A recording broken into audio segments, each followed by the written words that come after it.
The Cleveland Browns, a franchise defined by heartbreak and haunted by the ghosts of failed quarterbacks, now find themselves locked in a drama that feels larger than life.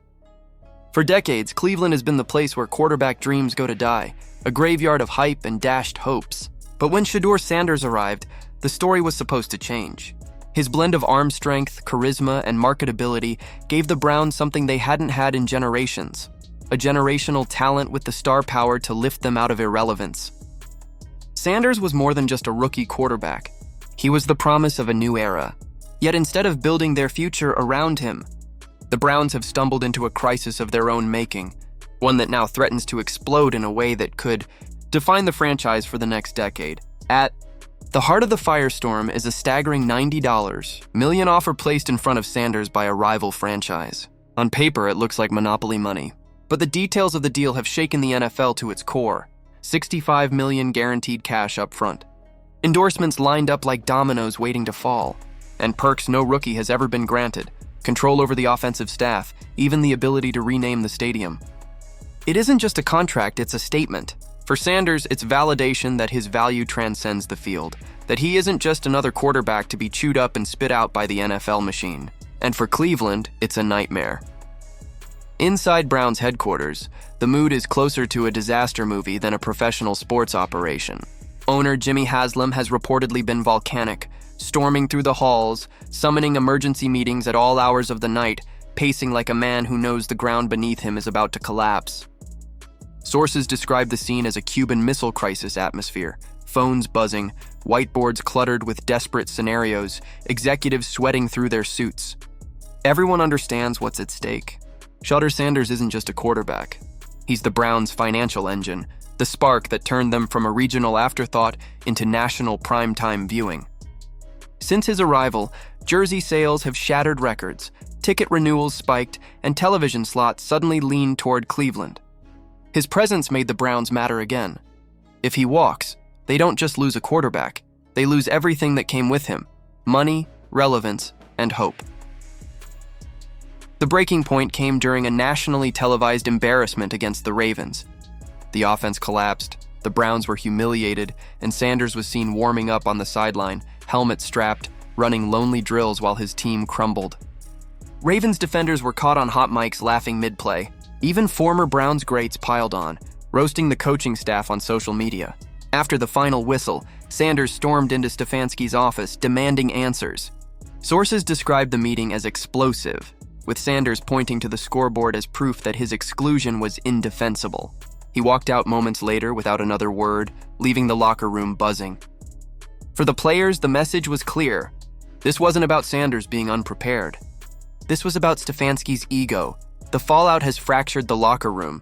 Offensive linemen who want the chance to protect a franchise quarterback feel betrayed. Wide receivers whose stats and bonuses depend on Sanders' arm are quietly fuming.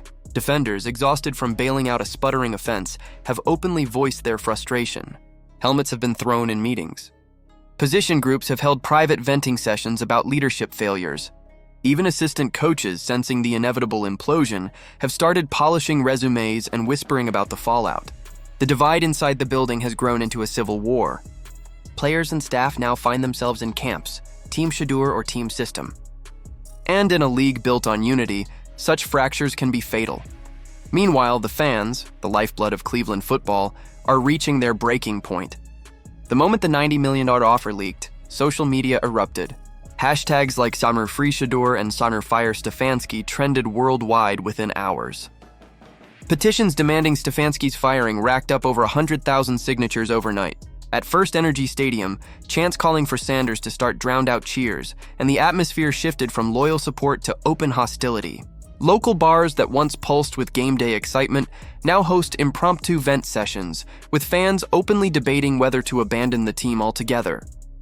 Even lifelong supporters, the ones who proudly endured decades of heartbreak, are now questioning if they should stick around. For them, this isn't just another disappointing season. This feels like betrayal. The economic ripple effects are already visible. Merchandisers who couldn't keep Sanders' jersey on shelves after draft night are now reporting a sudden dip in sales as fans wait to see if he'll even stay. Downtown businesses that depend on game day crowds fear millions in lost revenue if the Browns fumble away the one player who turned them into must-watch TV. Local talk radio is a mix of rage and despair, with callers swinging between furious rants and teary laments. The city has made its position clear: keep Sanders or lose the fan base for good. But as Cleveland crumbles under pressure, rival franchises are circling like sharks. Jerry Jones is reportedly salivating at the idea of Sanders in Dallas, envisioning him as the new face of America's team, selling out AT&T Stadium and printing money with every jersey sold. Miami offers Sanders sunshine, a glamorous lifestyle, and a roster already poised for playoff runs. Las Vegas tempts with neon lights and the chance to turn Allegiant Stadium into a Hollywood spectacle every week. Even the Jets, long desperate for a savior, have been rumored to be preparing an aggressive pitch. For these franchises, Sanders isn't just a quarterback. He's a billion-dollar brand. And unlike Cleveland, they're prepared to treat him that way. The silence has only amplified the pressure on the Browns. Every day Sanders refuses to speak, the narrative grows that he's ready to walk. Every moment of his restraint drives up his leverage and pushes the Browns further into panic. Owner Jimmy Haslam and Kevin Stefanski can issue statements and hold meetings, but the longer Sanders says nothing, the louder the story grows. In this chess match, silence is his checkmate. Around the league, everyone is watching. If Sanders forces Cleveland to pick him over the system, it could reshape the NFL's power structure. It would prove that players, especially quarterbacks with star power, can dictate the direction of a franchise. And for Cleveland, the stakes are as high as they've ever been. Choose Stefanski, and Haslam risks going down in history as the owner who let a generational quarterback walk. Choose Sanders, and he signals to the league that Cleveland is finally ready to learn from its cursed past. To fully grasp what's at stake, you have to understand the Browns' history. This is a team that abandoned its own city in the 1990s, leaving fans betrayed. Since then, they've endured an endless carousel of quarterbacks, each hailed as the savior only to flame out. Tim Couch, Johnny Manziel, Baker Mayfield, the names are etched into the lore of disappointment. Even Deshaun Watson's massive contract did nothing to stop the cycle of controversy and collapse. Sanders was supposed to break that curse. He was supposed to rewrite the story. But instead, Cleveland seems determined to repeat it. For Browns fans, the déjà vu is unbearable. They've seen this movie before: the promise of a savior, the spark of hope, and the crushing collapse back into dysfunction. Losing Sanders would be more than just another chapter. It would be proof that the franchise hasn't learned anything, that the curse is alive and well, and this time the damage might be permanent. Because once you lose the trust of a fan base that has already endured decades of heartbreak, you may never get it back. The Browns are standing at a crossroads that will define them for generations. Do they cling to a stubborn coach and repeat their history, or do they finally embrace the future by building around the quarterback who could change everything? The choice is theirs, but the clock is ticking. The world is watching, and Shadur Sanders in silence holds all the power. What do you think? Should the Browns fire Kevin Stefanski and hand the franchise to Sanders before it's too late?